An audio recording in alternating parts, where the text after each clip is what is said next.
The earliest memory I can remember clearly is my first day on kindergarten. I was 4 years old, turning to 5.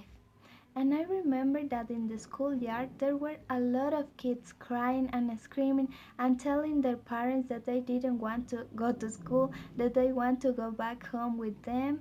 And I didn't felt that way. I was with my mom and I only hugged her and say goodbye. And then I went to my classroom. I remember that I entered to the classroom and put my backpack and my lunchbox at the back side of the classroom, and I sat down on the floor. Then the teacher introduced herself and started to call the roll. When she finished with the list, I realized that I wasn't on it. I was confused, so I talked to her, and she told me that this wasn't my classroom. I picked up my things and she took me to the right one.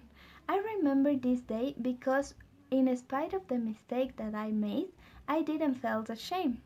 And also, I felt like I was more independent than the other kids because I didn't cry when my mom left me in the school.